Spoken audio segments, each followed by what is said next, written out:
Yeah, so we back again. You know, this is straight home style. So you were saying that once you sowed that seed, you couldn't go back on your giving. Well, see, the thing is once you reach a potential level in your sowing, right, you cannot draw back to an elementary level seed. Right. Every seed must have a growth potential. If not, it's worthless seed. Okay. Every seed must have an assignment to grow. Right. And what I mean by that, you cannot give flimsy seed.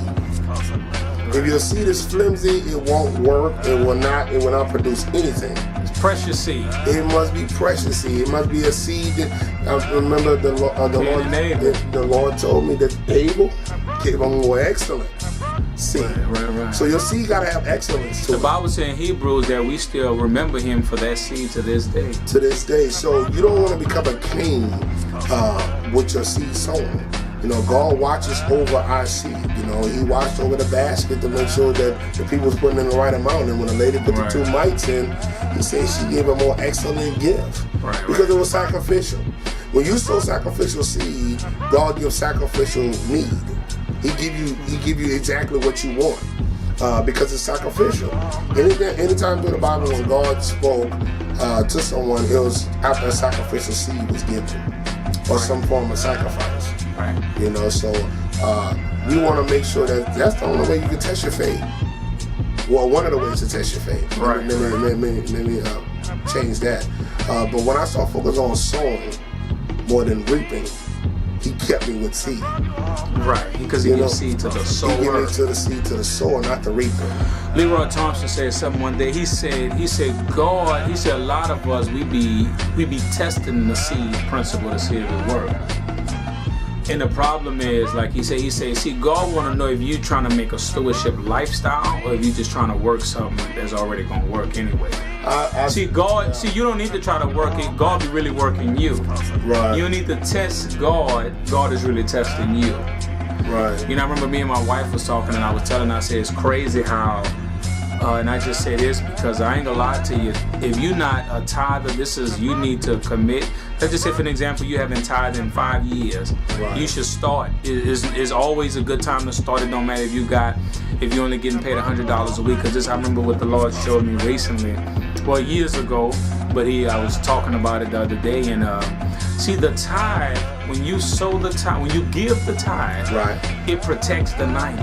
Yes, it does. When you don't give, Leroy Thompson said in his book, he said, stop letting the devil rob you for a dime off of every dollar. And that made someone think about it, wow, a dime off of every dollar, and you letting the devil rob. Because see, when you don't give the 10, now the devil has access to your 100. Right. So you don't even have 100% no more. Right. Because you have given. That's why he said, I will rebuke the devourer for your sake, and the vine should not cease to bear fruit for you. So when the devourer is not rebuked, right, the vine, the enemy has access to the vine. You have a delay in your harvest.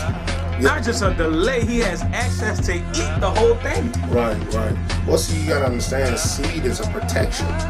Right. It protects everything. It's not just only your finances, but every area of your life. Right. As a giver, because one thing about it, some of us, we need to graduate from just giving tithes. I would say tithes and offerings. Right. So sometimes we gotta go past just the 10. You know, we gotta learn how to become offerers. We gotta offer our bodies as living sacrifices. We gotta offer our finances. Right. Not just your body. Not just your body. You gotta offer your finances. So offerings are sacrificial because you offer it on the altar. That means it must be something that's a killer. Right. It gotta die. It's something that's gonna die. And that's why Abel's seed was more perfect, because it was something sacrificial. It was something bloody. I ain't gonna lie. I gotta go back to the apostle himself, Leroy. Leroy said something one day. He said, you know what, people be trying to come out these sermons talk about the laws he said the laws of the harvest. He was like, ain't no such thing as the laws of the harvest without the law of the seed. Right. It's like we trying to teach people how to harvest without seed. Right. And don't get me wrong, they're all different realms of reaping, but you might as well X all that out if ain't no seed in the ground. Right. Well, see, people ask me about why the money miracles manifest in our meetings. I caught this revelation one day. The Bible said that the angels are the reapers. Right. Okay. The Lord only told me to pray to the Lord of the harvest, and He will send forth laborers in the field. You don't gotta work. Oh, you'll catch that when you go home. He'll send forth the laborers in the field. Okay. And who is those laborers? The angels. Right. They come and they reap that harvest for you. So the seed works once you learn to just sow your seed, and all you do is pray to the Lord of the harvest that He sent forth the angels in the field to reap your harvest. To bring it to you. To bring it to me. Money coming to me now. That's why statements like Apostle Leroy said, money coming to me now. When the Bible speaks about sin, prosperity now, we're talking about the angel of prosperity. We're talking about finances. Because it's a spirit that you got to accept. You got to accept the spirit of prosperity. Send prosperity now.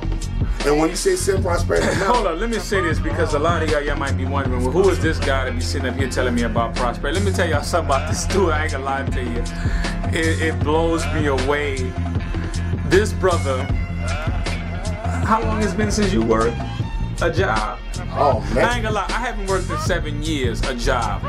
But you, when was, let me tell you, when this was 2000, the end of 2009. In the 2009, since going I had into a job. 2010. Yeah, since I had a job. Right. Since God yanked me off the job. Right. And he hasn't worked a job since, only in full-time ministry. And this brother pray and money coming. Praying principle. Praying principle. Pray to the Lord of the harvest. Pray to the Lord of the harvest. And this brother has been making a living off of ministry. Yes. For 5 years. More than 2010, 11, 12, 13, 14, 15. Yeah, we're close to 6 years. 5, 6 years. Going on 6 years. Yeah, 6 years. And it's traveling the world. Me and my wife. Him and his wife. She just recently quit her job about a year or so. Traveling all over. Oops. Every time I talk to him, he going out to eat somewhere. Yesterday we was talking like, man, I'm about to go eat, about to go play, I'm about to go hang out. But you know what? I shared this revelation with you, and the Lord, this is my scripture for the year, and I shared it with you a few days ago. The Bible says, for the kingdom of heaven is like as if a man should scatter seed in the ground. Right.